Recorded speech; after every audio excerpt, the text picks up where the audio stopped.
You're listening to All Things 3D, where we talk about the world of fabricating, designing, and capturing in the third dimension.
Good afternoon. Yes, it is afternoon today. I had a late start, so thank you for those of you who are joining me. Hi, I'm Mike Balzer. Sadly, Chris will not be joining me. It was one of the reasons I started later. He was a little busy again with a sick puppy. But on that note, we'll go ahead and move forward. As you just saw, that was the occipital video done at CES. And you know, before I continue, I want to bring up another little video and see if you see a similarity. Now, this was done a few months back, and this is the Magic Leap, you know, the well-funded, I think, what is it, in the millions of dollars, maybe even $1 billion of funding by Google to provide this new kind of augmented reality. But even though it's cool, who knows when it'll be available, and does it really exist, I guess, is some of the questions. Not very many people have actually seen it. And supposedly it's using some very unique and advanced technology. But going back to the previous video, and I'll go ahead and bring it up again, you know, there is a lot of similarities, but the cool thing is this is available now by using an iPad. And of course, if you've got the new iPad Pro, which provides even more power and, of course, a larger screen, you have a lot of this ability. Now, what's interesting, this is what Microsoft is showing off, obviously Magic Leap, the ability to provide a 3D world wrapped around a real world. And one of the reasons that Occipital is able to do this is because of their structure sensor, which gives them the ability to map out in real time the physical constructs of the environment, meaning, like in this case, a couch. And this provides parameters. Now, a cool feature, and I don't know if you realize that, is the occlusion factor. This animated object can actually sit behind the individual, and a 3D object, which really has not been done before, and something that Microsoft says will be available when the HoloLens comes out. And again, these are speculative products. So if you're very interested in this, you might want to check out Occipital. I think that you'll see that this is a very interesting way to go, and it's actually reasonably priced. So go ahead and try that and see what you come up with. So while we're moving ahead, I may have a special guest. Let me see if he's written back, if he'll have time to come on. Let's see here. And one of my items is, okay, great. It does look like he'll come on. So I have Scott, who's done something really, really interesting. And let me go ahead and get this out to him. He can join us. But, and in fact, I'll bring it up at this particular time. He did something I think is kind of unique and interesting. and that is created a 3D model based upon a book you may be familiar with. It's a guy that had the rail spike ran through his skull, through his cheekbone, and obviously there was a lot of interesting. The man lived, obviously, if you're familiar with the story. He did have some psychological profile changes, which is what the book's about. But there's been some disputes on the extent of that. But what's really cool about the image behind me is he 3D printed the skull, yeah, to share with the students because they were reading the book. Now, how cool is that to be able to actually physically be able to see this? So I don't know how quickly he'll come on, but we'll come back to this. In the meantime, I'll just go ahead and start running through the items, and then when he joins us, we can talk a little bit more of why he went in this direction and how the students reacted to it. But let's go into 3ders.org. Thank you. They've got a lot of news, and thank you for making this print available. I think this is a particular new or cool item, and this was let me see. Actually, I may have skipped an item, so let me jump back. Here we go. In our 3D printing technology section, I thought this would be a kind of a neat one to start with. Again, from 3ders.org. Thank you, Tess. He writes about how they've 3D printed the largest dinosaur supposedly to ever exist, the Titanosaur. How is that pronounced? Titanosaurus? Geez, I can't even say it, but Titanosaur. There we go. And essentially, what they did is that they 3D printed and casted the individual bones and then configure it in such a way that it would fit in the museum because it was so large that they had to wrap its tail and do some other things in order for it to fit. But here they go through the process, how they were making the castings, 3D scanning the actual bones, and then using that to create each of the objects here. They're using an Artec Ava, I'm assuming, to scan the object. And then, as you can see, they even created a, looks like foam cutouts for the actual support structure. Here they go actually constructing it with the armature. As you see, they're building it. So again, another application, and here's another little video that I didn't see, but I'll play it in the background here. And it'll be in the show notes, so if you want to look at it and see it a little bit later. But essentially the work and effort that went into creating this. And again, in the past, they may have casted directly or had sculpted the bones by an artist or a sculptor, and then created the cast and then the bones. But in this case, with 3D scanning, they're able to actually move forward with creating almost exact replicas of the bone itself without actually causing harm to the bone. So I think that's extremely neat. All right, so on into our design sections, and there's, gosh, about 2 or 3 items that I want to cover. One is this really cool, and I thought, okay, it's another stormtrooper type character, but what's different about this is that this individual had to go to the library. I assume that he doesn't actually have a printer, and he printed this, and the first time that he printed it, he exceeded his allocation of time and didn't get a very good quality print, but I guess he was able to work something out, able to print it at I think it was about 10 hours, but here you go. He designed it in a product or application called Autodesk Tinkerplay, which creates kind of an amateur of, let me see if I can bring it up, Tinkerplay.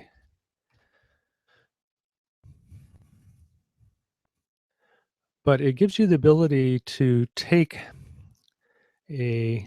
what would you call it, a standard humanoid figure and then modify it. And so this allows you to create the anatomical skeleton structure, and then from there you can continue to mold and manipulate it, which he then did using a product called Blender, which is a open source 3D, what would you call it, rendering, um, design and sculpting tool.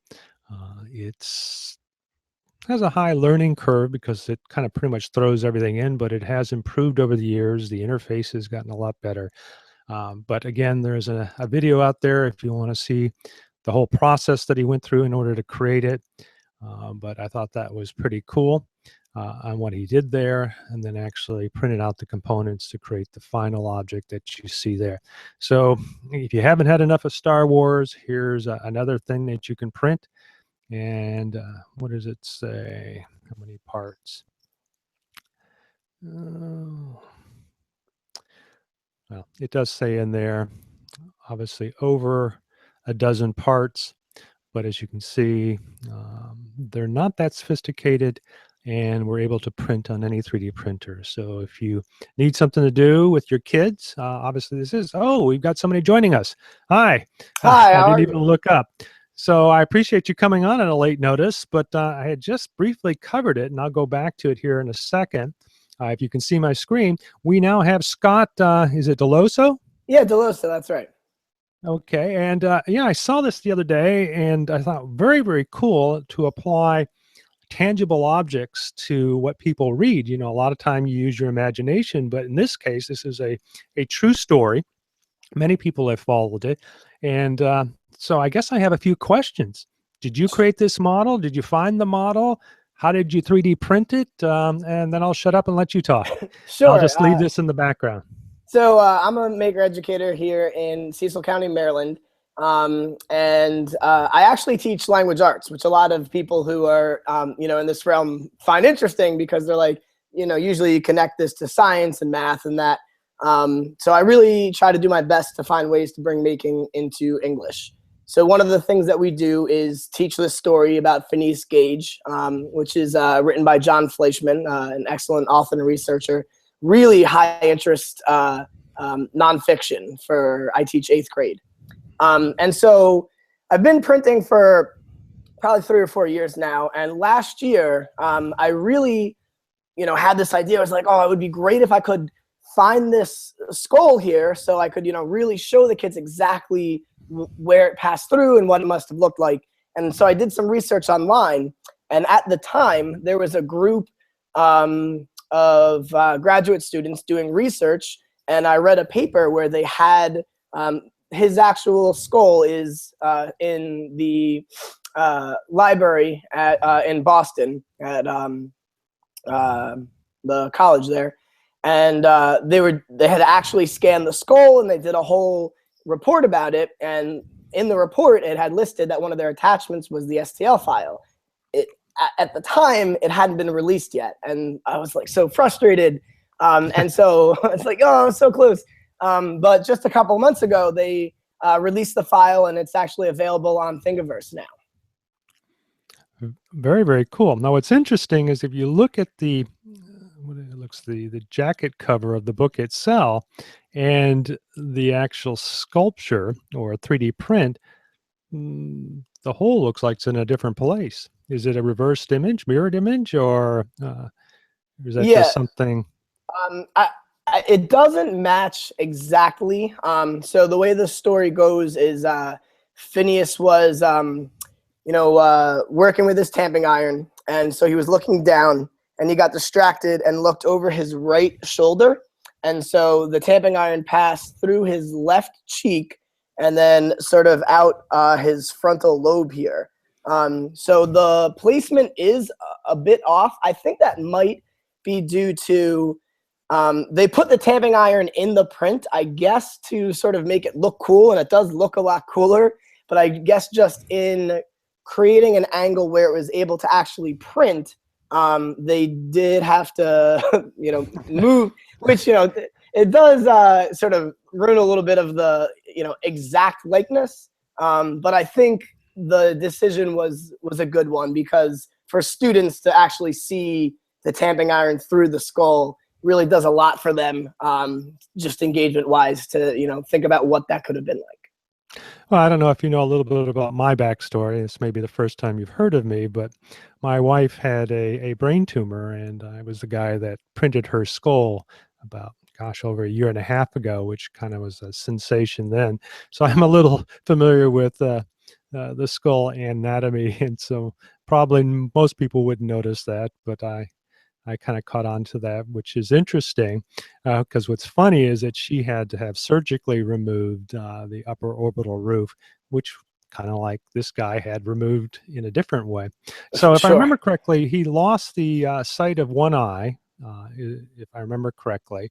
And other than some personality disorders, which is disputed. Now, I have not read this book in the last couple of years. I had seen either it was Science Friday or some other podcast. They were talking about there may be some disputes on the amount of personality disorders that came out from this, that he actually lived a reasonable life. So, I mean, there seems to be a little bit of controversy. I guess that's what caught my attention. But the fact is that somebody would live and actually live. I don't think that he lived about 11 years after the injury. He eventually died of seizures. Okay. But yeah, so all we really have right now are notes that a Dr. Martin Harlow, who is his doctor, took during the time. He certainly became increasingly aggressive. That much we know. It really depends on what we talk about when we say personality, of how much his personality changed. Frontal lobe is responsible for a lot of impulse control, is one of the largest functions. And so that was definitely a piece that people are fairly agree upon, that he was extremely aggressive, and impulses would, he would change his mind. One really quick interesting story was his doctor offered him $1,000 for some pebbles that were in his pocket that he had collected on the street along the stream bed, and he like angrily refused this deal and was like super offended. So it's just sort of, little things like that are things that we have from Dr. Harlow's notes. Yeah, and that's it's something over the years they've actually pretty much correlated, that there's poor impulse control for people who have frontal lobe damage, either through disease or trauma. And so, yes, this is a famous case and a very cool representation of it. I hope to see more of it, as the tools. Now, I don't think you mentioned it. What was this actually printed on? I see that there's still some support strings and that in there. Assuming it was an FDM printer? So this was printed on a simple metal printer bot. Okay. I'm drawing a blank on that one. Simple metal? Yes, the printer bot is the company. Printer bot. Okay. Yeah, it's their printer bot. Simple metal is the name of the printer. Okay. But it actually printed fairly easily. It was I think just second attempt. The first time it fell off the bed, so I just increased the brim a little bit, and I printed at 0.2. Took about 11 or 12 hours, I think. But really did a nice job. The teeth really got a little messed up there, just because I guess they're so small. A couple on the, if you're looking at the image on the right side, got damaged and fell off. Which is actually interesting, because the actual Phineas did lose his molars when the tapping iron went through there. So I guess it was coincidence there. Very interesting.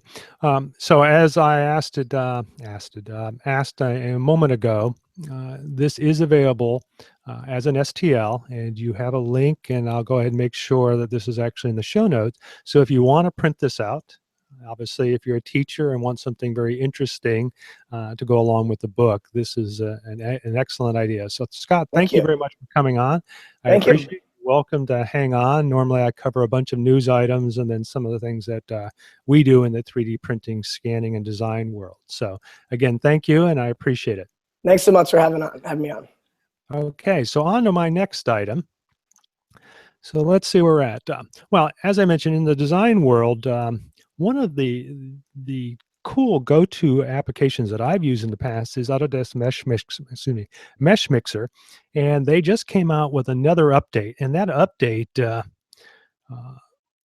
is actually pretty cool and has a lot of things. And I do have a video that I'll go ahead and show. This video will give you a brief overview of what's new in Meshmixer 3. This release of Meshmixer introduces a new beta feature for multi-material 3D printing. In fact, I'll turn down the audio a little bit and talk over it. So the interface itself doesn't look too much different, and but it's been refined. It looks like as well. The interface is a little brighter, but I think you can choose different color aspects to this, or what do you want to call it? UI colors. The application is available in Windows, OS X, and Linux. I'm sorry for those who are offended by that OS 10. Offsets and fills. Let's look at the offset type first. If I double click inside the face group here, you'll see an offset occurs into the object based on the bounds of the face group. You can control the offset amount by selecting the edge of the face group. So as I said, I've used this on numerous occasions. It's a great tool for doing organic sculpting, and you do have the ability to refine your mesh. You can make the mesh higher, or you can decimate it. You can export directly out to a 3D printer, or provide an STL if you want to move it into something else. You do have the ability to add texture to it. So as you can see there, he's providing some examples of stenciling and a few other things. So I'll leave on that. It is a very cool application. If you haven't picked it up yet, obviously there's another upgrade for it. I highly recommend it. And it is very expensive, though, for a price of free. So actually it is not at all. Another one of the powerful tools through Autodesk. They've done a lot in the last couple of years to make these tools available for many people. And obviously they have a lot of expensive tools as well. That's kind of neat. But what you can do with these, and what's funny is that some of the more expensive tools or reasonably priced tools have the ability to go directly into Meshmixer as a final cleanup of a mesh or something. I think Fusion 360 is one of those applications. So hats off to Autodesk. Thank you for another great upgrade. I've already upgraded and played with it. So it seems to be performing a little faster too. So maybe they did some actual internal optimizations. But as you can see, there are some very neat looking features. You can obviously create layers, and then obviously there is a 3D printed result of that. Okay, so I'm going to move on to my next item. And you can, that'll be in the show notes so that you can go out and review it yourself. But behind me is a lot of the features that are available in this version and in previous versions. But let's move on to my next item. Let's see where we're at, which would be 3D in medicine. And again, thank you, 3ders.org. Alec, who has done several great articles in the 3D printing realm. But this is interesting. Now, I have to say that my wife thinks this is malarkey. She feels that there isn't enough evidence to show that this would work.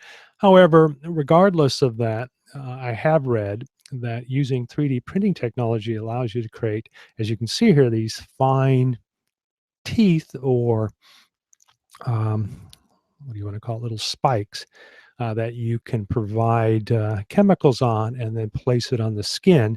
Since they're so fine, they don't create any wounds or penetration in the skin, so there isn't any after effects of using it, and they're called microneedling, and I have read elsewhere that's being used. Now, as far as does this work for actually removing crow's eyes or wrinkles, that's speculative. Obviously, they have some illustrations here to show that yes, it does work, but who knows? A 4-week supply of this in England costs £240, United States 340, or whatever the rate was when they made this article. But I think it's kind of cool, and I do see these type of patches probably being used more and more. Obviously, this is one use for it, so very, very cool. Okay, so into Scanner Darkly, and we kind of talk about something, and I actually, let's see if I can bring it up. There is a great paper, and I like to bring up the papers behind some of these articles. This was written by my other favorites out at 3dprint.com by Whitney, uh, talking about a new process of 3D scanning. In fact, I think the title a little bait clicking, or whatever they call it, clickbait, essentially does not make other 3D scanners obsolete, but what it does use is a new technique, or actually not a new technique, but obviously applies a previous, what do you want to call it, research paper done in '82 using newer technology. And essentially, from what I gathered from it, and from what the paper indicates, you have two projectors with complementary phased light and then a camera. And what it does is it creates cancellations or a fringe pattern based upon that cancellation. And here you have some imaging. So not only do you capture the standard depth information, but you have this fringe information that adds extra detail. And by combining the two, you have a very decent image. Now, the point is, if you look at this, you need two projectors that create this striped light pattern. And I don't know if it has to be a striped light pattern. And then you have to have a camera that captures it. So I don't know the amount of resolution that's required. I don't know the resolution of the projectors that is required. From these images here, I would have to think that, like many what do you want to call it, photographic scanners or image scanners that are based upon image projection or structured light, your imager has to be of some detail to process the definition for it. That has been in the case in at least the structure sensor and my experience with some other structured light sources as well. So I don't know what they're using, and the paper doesn't really identify that. But anything that's going to make the process possibly less expensive or more detail at a less of price or less cost, I think that would be very important. So hats off for more research. And as you noticed in the title there right below it, this research was done in Mexico. So pretty cool. There will be a link to the PDF. I'll make sure that gets put into the All Things 3D data folders, so that if you're, well, actually, I think that link is available in the another link that I will make sure is available, so you can download that to get some more information on it. In fact, I will bring it up real quick.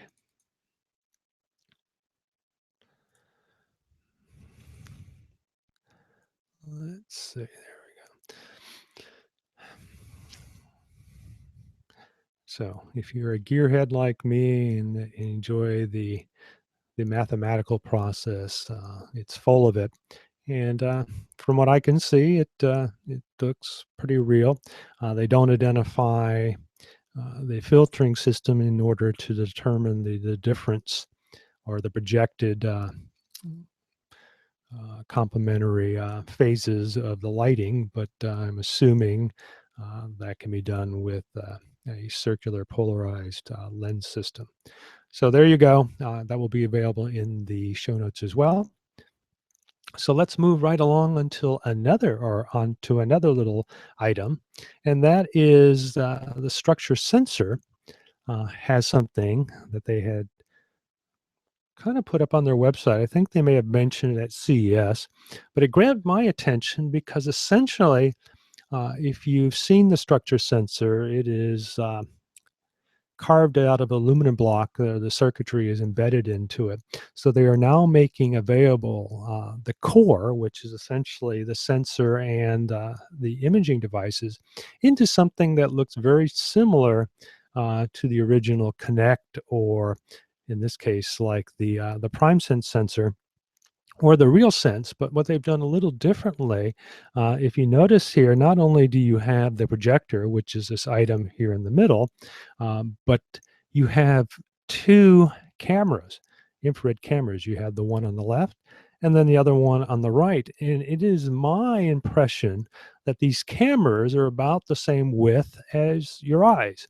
So I'm thinking that we've got some actual ability to do parallax detection to actually refine what is scanned between two of these. So you can actually create much more accurate three-dimensional meshes and more importantly, depth information. And then I'm assuming what you have here is an optical camera. So they may be getting away from just using it with an iOS device and maybe be providing something that, as you can see here, for robotic vision, SLAM, and a few other things as an add-on to be attached to, who knows, all kinds of things. But very, very cool. I requested a data sheet, and that should be coming soon. So I'll be able to provide a little more information in the future on what is actually going to take place here. But the fact is that they now provide two infrared cameras, what appears to be in a parallax fashion. Seems very, very cool, and very excited to see what happens with this. So on to our VR section. And this is before I actually talk about an article that I'm going to be creating and having published.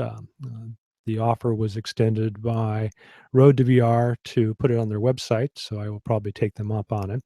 But before I get into that, one of the things I thought was kind of cool, and if you remember, we had Brian on about 2 or 3 weeks ago, and he talked about something very similar. And it appears that this is becoming kind of the go-to thing, and I'll show the little video real quick. But what they're able to do is, in the case of Brian, they use a green screen backing, and then they use cameras to map out the character in 3D. And here this guy is viewing, I'm assuming, is a little video of his wife and his child. So he can actually walk around and see it. Here's another example. But what they're able to do is map out a mesh, an animated mesh file, texture it, and place it into another environment, as you can see here. And this is going to be the future because you'll be able to actually add objects into the world. Now, I've got some ideas on how this can be done too. And this goes back to the days of, if you remember, or at least I do, where instead of creating a full realistic mesh of an object, you used multiple planes at angles. And I can't remember the name of the company, but when I was working with a design firm, I was very aware of it. And they use this for trees to create very high quality visuals of different plants, different vegetation, and even people. But they were just essentially a series of planes that were around an axis. I think maybe there was 16 to 32 of these images. So as you rotated your model, you would see a different view of the plane. So I was thinking, why couldn't we do something similar to that with multiple video cameras in a circular or a cylinder that, again, was chroma keyed out so that you would not see it, just the object in the middle. So I'm going to play with that with some low cost video cameras and see what I can come up with. But these here are using cameras that track the motion and then capture the mesh information, and then they animate it. This is obviously a cool solution, but most motion capture is somewhat expensive. So you're not going to be able to see this in your backyard unless you can support, you know, $10,000 worth of equipment to do so. So as mentioned, Brian is setting up some studios to do this, not only in New York, but other areas. And it appears this company is doing the same thing. They supposedly have some backing behind from some CG companies, or at least some people behind some of the more prominent CG companies.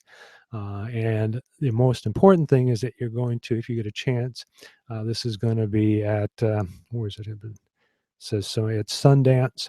It's called 100 Humans, where they actually present this kind of information. So VR is going to be another big thing at Sundance this year, and this will be one of the things that are going to be discussed there. I was hoping to have Brian to come on and talk about it and see what the progress is with what he's working on, or if he's even going to go to Sundance. Don't know, but again, another cool thing. All right, let's move on into our next item.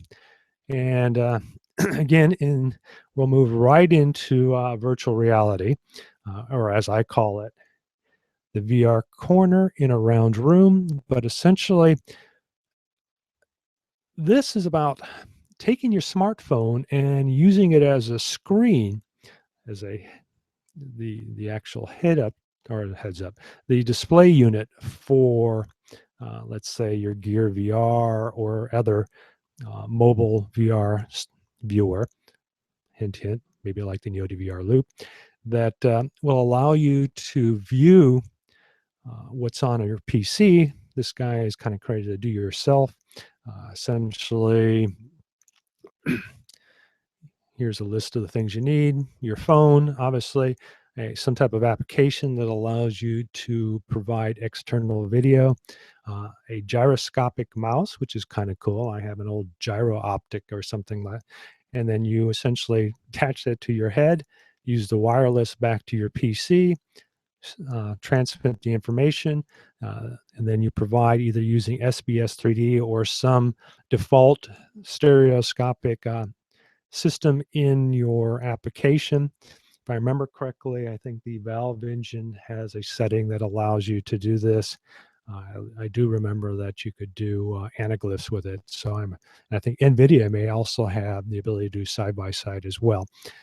So with that in mind, you can then use it to provide an image to your phone, and then with the gyroscopic mouse attached to your head, you'll be able to do on the cheap PC gaming on your phone. So I thought that was kind of cool.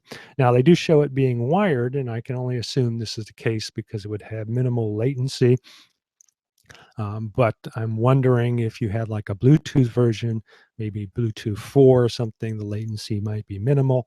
I haven't played with it, I don't know. Plus, obviously, some of the applications do have latency or delays when they send information to the phone, and that could create some issues as well. But it doesn't cost much, so it might be something you want to play with and try, and see how it works out to you. And a little shout out, this is from an article from Road to VR, which again are the people that I kind of sent an email, but they've kind of thought it might be a good idea for me to publish with them. So we'll see where that goes. So very, very cool. I like these low cost. As you know, I created the $50 photogrammetry turntable. So anything that I can do that doesn't need a lot of money, I'm all for. And if you need something to tinker with, cool little project. All right, well, let's move on to my little thing. As I mentioned, I'm writing an article. Let me bring up my own screen.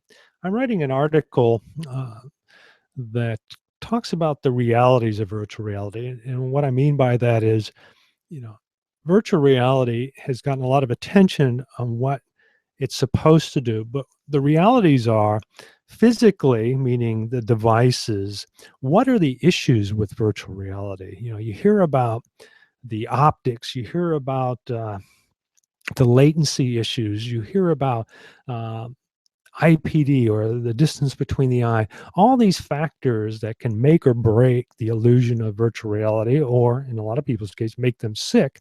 So I thought I'd go through there and actually create some concrete data and comparisons amongst a lot of the lower cost virtual reality headsets, as well as the Oculus Rift and the Gear VR, to see what really is the hype and the realities behind these things.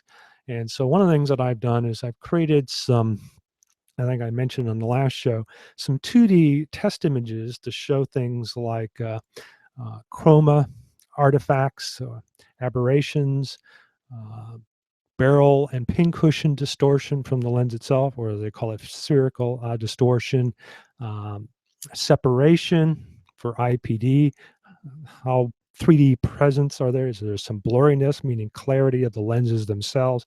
And I've compared this with over a dozen. And so I'm going to have these results published hopefully by the end of this weekend. I know I keep saying that, that will show visually what you're seeing. I used a Micro Four Thirds camera at specific settings for each of the images so that there be some consistency. And I also created this, and I'll jump to it. which is, as I call it, it may not even actually come up.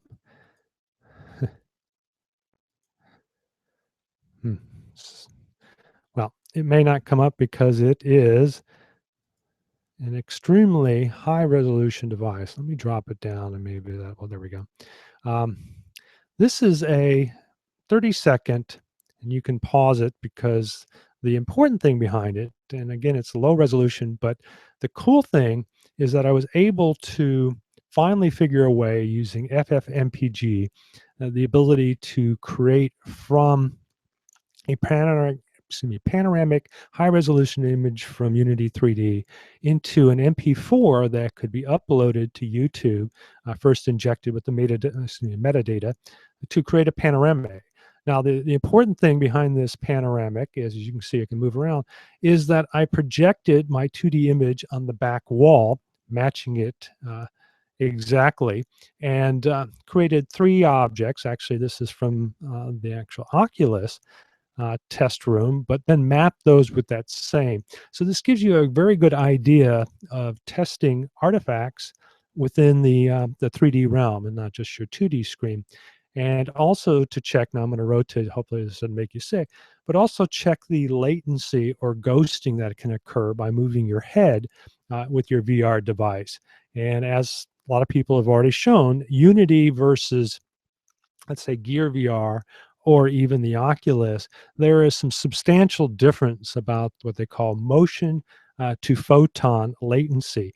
And sure enough, in doing so on my Note 4, it was dramatic. Now, this is a video, so the rendering process is different than what you have in the Unity APK that I created, which is the build file that you can sideload into an Android device. But I do plan to put it in the store as well as a Gear VR version. So you'll have better quality in the actual 3D game version, but it's a good test to determine how much latency. And as I just mentioned, with the Note 4 in cardboard, using the Unity engine, it was pretty severe.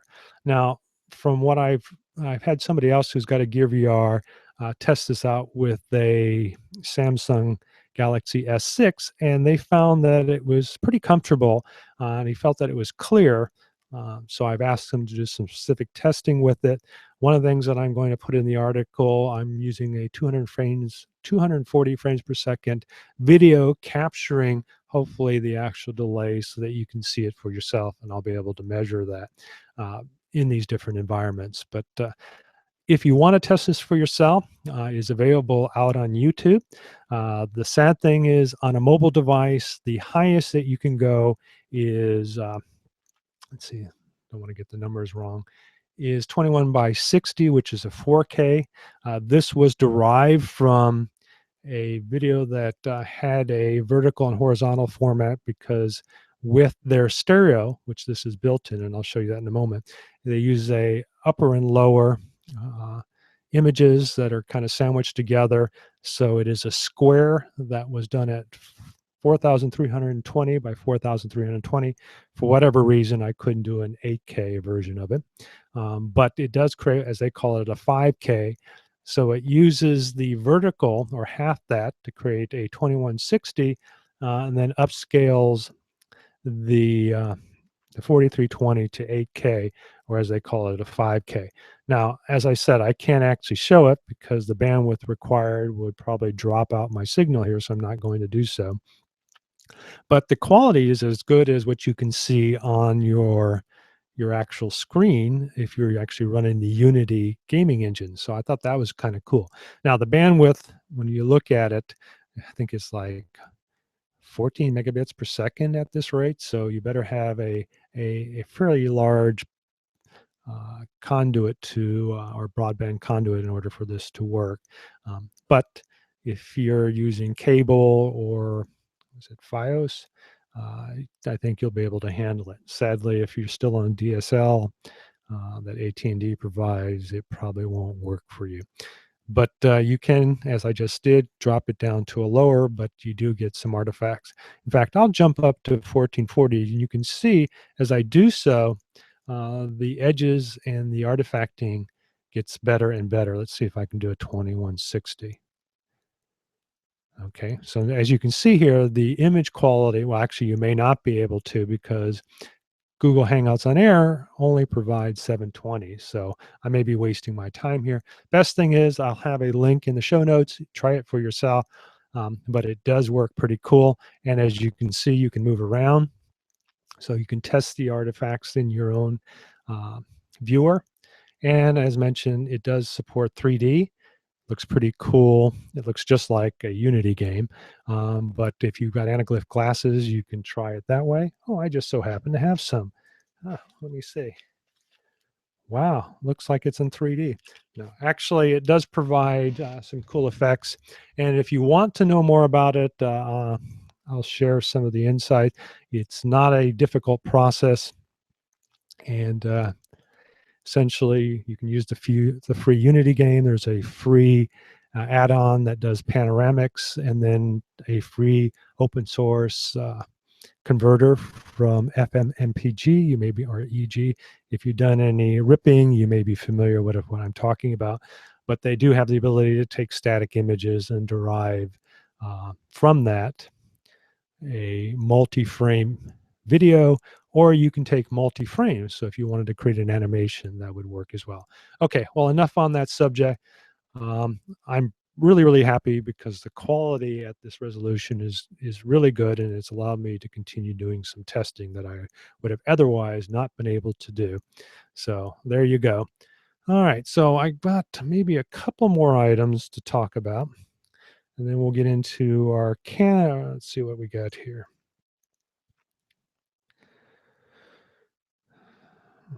Well, I think that's about it. Let's go to the end of it and see what's on the calendar, and then we'll call it a day.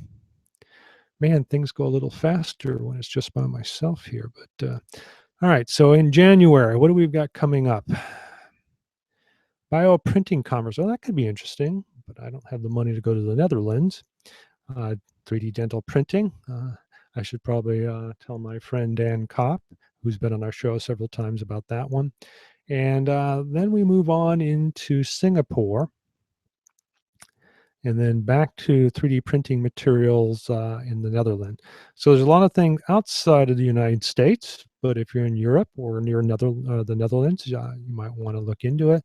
As you can see there, other than the Singapore, the cost may be a little prohibitive. That's something that always seems to stop me from going to some of these things, unless I go in there as all things 3D. And then when do we, gosh, it's not for a while. I do know that I'm going to be covering a calendar. I think Road to VR has one that covers what's going on in the VR world. So I will be adding that to our list, since I see, here we go, VR events. So you're welcome to go out there and see what's going on in the VR world as well. And so on that note, I think that's about it for today. I appreciate you joining us. Again, this is 3D in Review for the week of, was it 16 through 22? And we've got I hope, an exciting guest crasher next week. Actually, we do. In fact, gosh, I almost forgot about it. If you remember, if you've been following this show, I created something called the Ducati Girl, which is a two-piece character. Gosh, and I don't even have the link to it, but let's see if I can bring it up on YouTube. I made this character for a motorcycle created by Velcro, and we actually had him in an interview of a Ducati. And I mean, it was a very elaborate, sophisticated, multi-piece device. It's not helping me. Let's see if.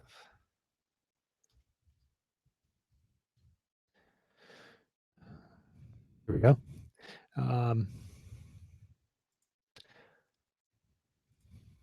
So this just came out on the 20th of January. Velcro sent me a link to it, and they just they brought him in and into the studio, and they talked it, and there you go. In all its glory is Ducati Girl on this elaborate Ducati motorcycle. I think it's 100+ pieces, and there he is, Velcro himself. That's not his real name, but you can go out there and watch the video to find out what it is. But he's going to be on next week to kind of talk about this a little bit more, and also his upcoming projects. And he's got some really cool, there we go, Jackie Velcro Win. Like I said, he's been on before, but he'll be our guest crasher next week. And yeah, maybe we'll reminisce a little bit. But, you know, I did this over a year ago, and I kind of forgot about it. So it's kind of cool to see it back again. It really looks great on that bike. You know, as the guy says in here, it is kind of Tron-like. That was my intention. But how I designed it was Velcro gave me an early version of the STL, and I was able to create a composite model so that I could then mold the character around it, shape it, and then add the, as I call it, the 3D emergency stuff. I don't know what I call it. What did I call it? A exo air cushion device. So I think they've actually got suits that do this, but it was more for show. But very cool. I'm happy to have Velcro back on next week. As you know, he did this with an Ultimaker. The actual character itself was not done on the Ultimaker. It was done on the Form Labs, in fact, the first Form Lab. And maybe Chris will be back to talk more about his Form 2. He showed some parts off, but we're looking at doing some elastic type components as well. Okay, well, on that note, I will drop out. And so see you all next week. Bye.